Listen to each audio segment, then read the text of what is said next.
तुमने धर्म पूछ कर मारा था, हमने अपना धर्म तुम्हारे यहाँ आके बता दिया। तुम कायरों की औलाद पीछे से छुप के वार करते हो, हमने तुम्हारे घर में घुसकर और एक बार ठोक दिया। और जानना चाहते हो धर्म? और हाँ, कुछ देश में भी जयचंद है, जैसे रवीश कुमार, जैसे ध्रुव राठी, जैसे मांगेंगे, प्रूफ भी मांगेंगे। पहलगाम हमले के बाद कुछ सरकार विरोधी और बीजेपी विरोधी यूट्यूबरों ने भर भर के व्यूज कमाए, वीडियो बना बना के लाखों कमाए, लेकिन अब भी आ जाएंगे कुछ स्क्रिप्ट लिखवा के, कुछ मोदी विरुद्ध में बोल के व्यूज छापते। 140 करोड़ की जनता है, उसमें से 40-50 लाख लोग इनको रोज देखने वाले हैं, और ये यूट्यूबर इन सबको बना के लाखों कमाते हैं। आज हो भी हो, हम बात करेंगे आज वो एयर स्ट्राइक की। तो हमारी सेना ने कमाल कर दिया, उन आतंकवादियों का पूरा परिवार हमारी सेना ने खत्म कर दिया।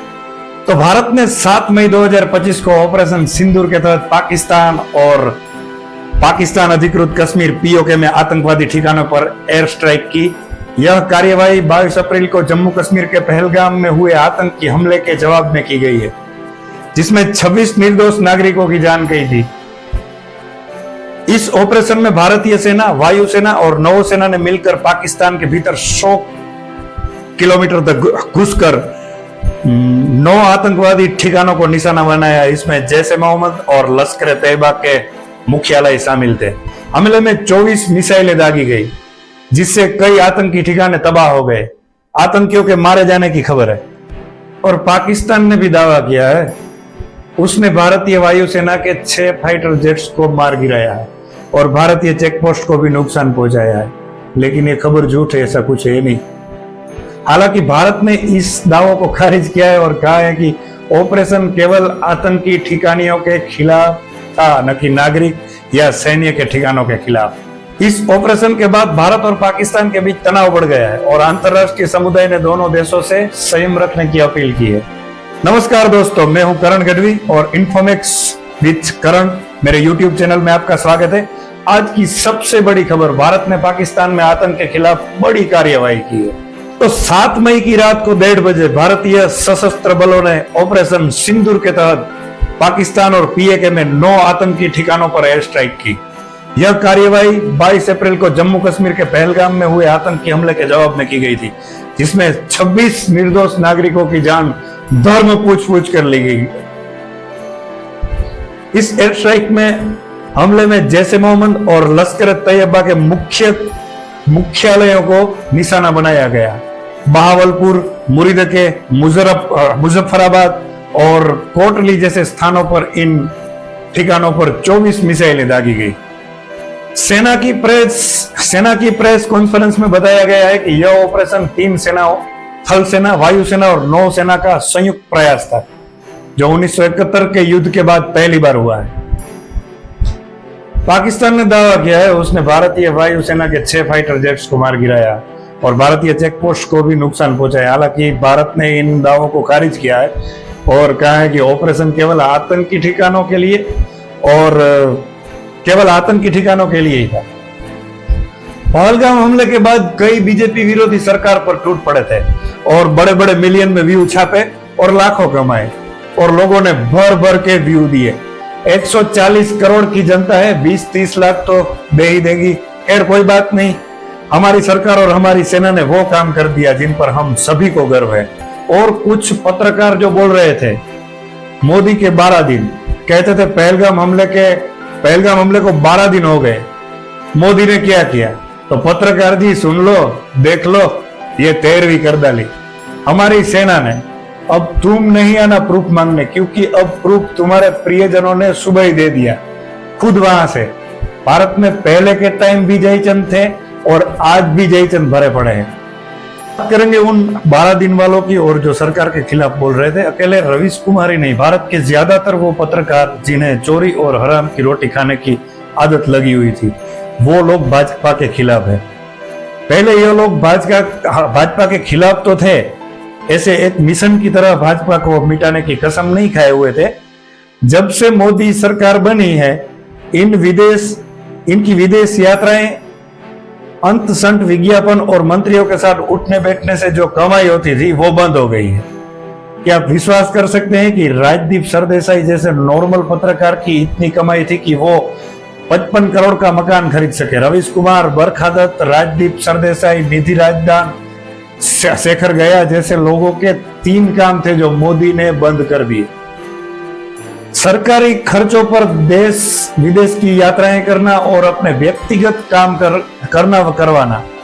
कांग्रेसी मंत्रियों और नेताओं से जान पहचान होने के कारण लोगों ने विभिन्न मंत्रालयों में सिफारिश और रिश्वत देकर काम करवाना, जैसे टेंडर दिलवाना, मंत्रियों और नेताओं के बलबूते पर अपने चैनल अखबार के लिए ढेरों विज्ञापन देना, सस्ते रेंट पर सरकारी जमीन प्रेस कोटे में अलाउड करवाना और उसका कमर्शियल उपयोग करके करोड़ों कमाना।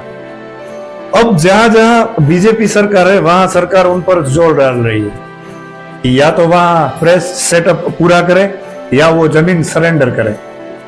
वो मीडिया ग्रुप मोदी और बीजेपी को पसंद करेगा।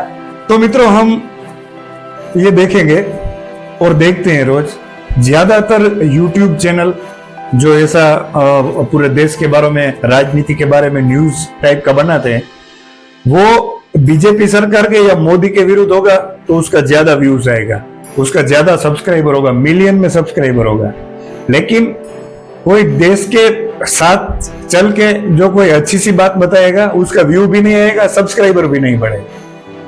क्योंकि ये एक वैसा संगठन है, जो वैसा ग्रुप है पूरा का पूरा, जो 30, 40, 50 लाख देश में करोड़, 1.5 करोड़ कुछ ऐसा ग्रुप है। वो ग्रुप केवल इन लोगों को ही सुनता है और ये लोग सब सुन के उन लोगों को करोड़ों कमाते हैं। उन कुछ लोग हैं जो उनको कोई मतलब नहीं है देश का अच्छा हो या बुरा हो, क्योंकि वो देश में रहते ही नहीं है, देश से कोई मतलब ही नहीं है उन लोगों को।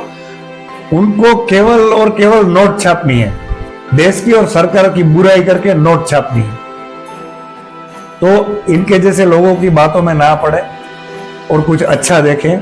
अगर न्यूज चैनल देखना अच्छा ना लगे तो कुछ टीवी में अच्छा देखें, लेकिन इन जय चंदों की बातों में ना पड़े आप, क्योंकि इन लोगों से देश के साथ और देशवासियों के साथ कोई मतलब नहीं। वो पूरा का पूरा विदेश में बैठकर अपना घर भरते हैं और जो यहाँ पे है वो अपना घर भरते हैं। पहलगाम का एक जो हमला हुआ, 27-28 लोगों ने अपनी जान दी। इन लोगों ने 12-13 दिन में 10-10, 12-12 वीडियो 30-30 मिनट का बनाकर ऐसी स्क्रिप्टें, ऐसी कहानियां जमा कर लाखों रुपये कमा लिए, करोड़ों रुपये कमा लिए और फेमस भी हो गए कई लोग। इन लोगों को क्या फर्क पड़ा? कुछ नहीं पड़ा, रुपया आया घर में।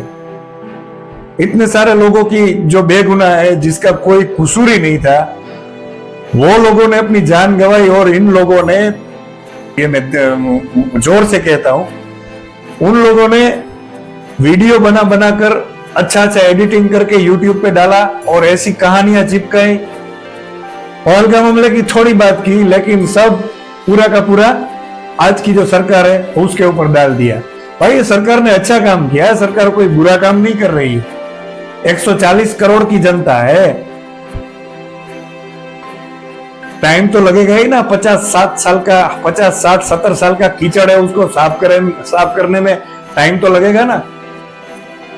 हम एक अपना घर नहीं संभाल सकते और वो पूरे देश को संभाल रहे हैं, वो सरकार और अपनी इंडियन आर्मी। हमें गर्व है उन पर। और आप जैसे जयचंद इस देश में पहले भी थे, 700-800 साल पहले, और आज भी है। तो अगली बार जो एयर स्ट्राइक हुई थी उन पर इन लोगों ने सवाल उठाया था कि प्रूफ नहीं है, वो नहीं है, वो नहीं है।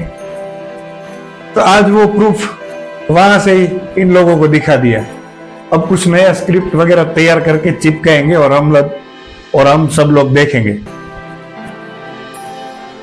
तो भारत ने एक बार फिर साबित कर दिया कि हम शांति चाहते हैं लेकिन डरते नहीं हैं। आपका क्या कहना है इस स्ट्राइक पर? नीचे कमेंट में अपनी राय जरूर बताइएगा। वीडियो को लाइक शेयर करें ताकि हर देशवासी तक ये गर्व की बात पहुंचे। नमस्कार, जय हिंद, जय भारत, वंदे मातरम।